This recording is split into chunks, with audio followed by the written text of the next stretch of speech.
Oke, jadi langsung aja kita review ya. Customer ini adalah X-Droid SP. SP-nya itu nggak tahu apa spesial atau gimana ya. Yang jelas ini di port dari Poco X3 NFC Surya, dan ini yang bikin aku penasaran.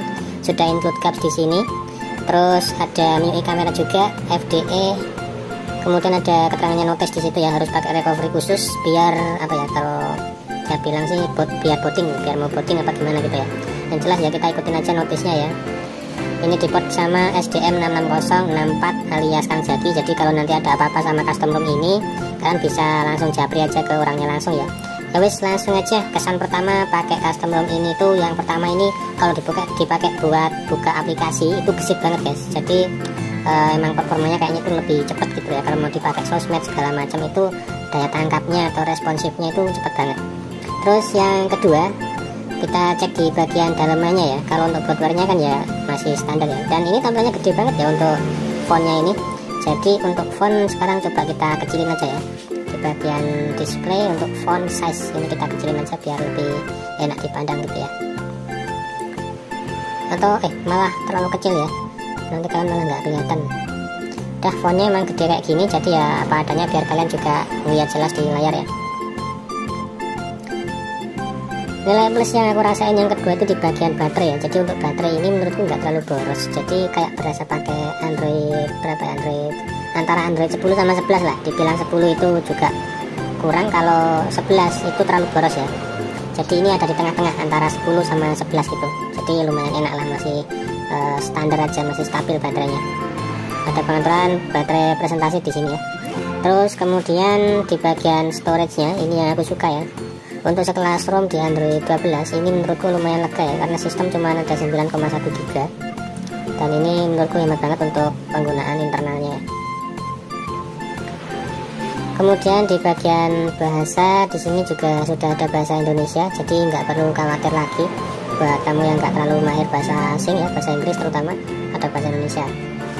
Terus yang terakhir di bagian tampilan quick settingnya atau apa namanya ini, notifikasinya itu khas ala Android 12 ya, seperti ini. Untuk sliding ininya di atasnya seperti itu. Terus untuk fiturnya ada fitur baru, extra dim namanya ya. Jadi kalau kita aktifin dia agak lebih redup gitu ya. Jadi misalnya kalian nanti kerasa ini kan terang banget nih, nah kalian bisa pakai extra dim ini buat ngeredupin guys, langsung gitu ya. Kemudian untuk fitur yang lain ada di bawah, cuman nggak terlalu banyak. Jadi antara Android 10, 11 dan 12 ini nggak terlalu beda ya.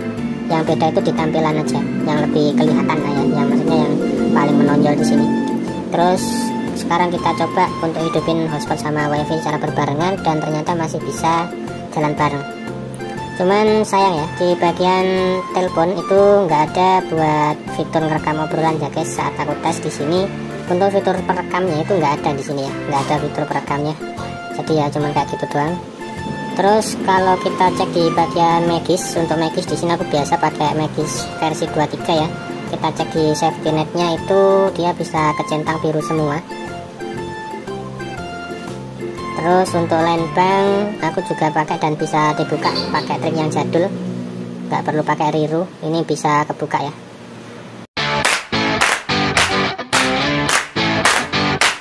Dan sekarang kita bahas soal minus-minusnya ya. Kalau untuk fiturnya sih di dalam settingnya ini ya masih sama aja fiturnya, atau tampilannya itu juga masih mirip banget ya, nggak terlalu banyak perbedaan. Untuk minus yang pertama itu di bagian double tap to wake ya. Untuk wake-nya itu nggak bisa, tapi kalau untuk off itu bisa. Nah ini bisa mati, cuman kalau untuk ngidupin ini nggak bisa guys. Nah, jadi harus dihidupin manual. Jadi harus dihidupin kayak biasa ya, pakai tombol atau pakai fingerprint. Kemudian untuk perekam layar di sini kan ada perekam layarnya ya untuk screen recorder. Nah tampilannya masih kayak di MIUI 11 atau MIUI. Tampilannya kayak di perekam layar di Android 10 atau 11, kayaknya ada yang kayak gini ya. Cuman ini nggak bisa kita pakai. Jadi kalau misalkan kita pakai ini, hasilnya itu bakalan murat-marit ya, amburadul lah pokoknya. Aku juga sudah tes pakai DU recorder, tapi kenyataannya emang masih tetap nggak bisa digunakan guys.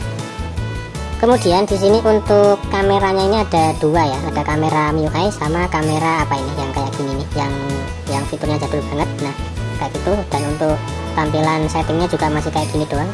Ini sangat minimalis ya, dan hasilnya emang nggak terlalu bagus. Kemudian yang MIUI juga gitu ya, cuman untuk fungsinya sih emang berfungsi, tapi di dalam settingnya itu dia nggak ada save to SD card, terus nggak ada fingerprint shooter. Fingerprint shooter ada, tapi dia nggak bisa dipakai ya, maksudnya off gitu ya, nggak bisa berfungsi, jadi kita nggak bisa nyebret sama ini. Kemudian nggak ada watermark, di sini nggak ada watermark. Terus di bagian image stabilization untuk video di sini juga nggak ada ya. Kalau untuk fungsinya semua normal, cuman untuk hasil videonya menurutku kurang stabil ya. Kemudian di bagian network dan internet ini untuk mobile networknya di private network tipe kalian bisa lihat cuman ada 3 pilihan. Nah ini kan jadi ntar aja kita balas ya. Ada 3 pilihan doang, cuma bisa buat ngunci 3G ya, untuk 4G nggak bisa kita kunci guys.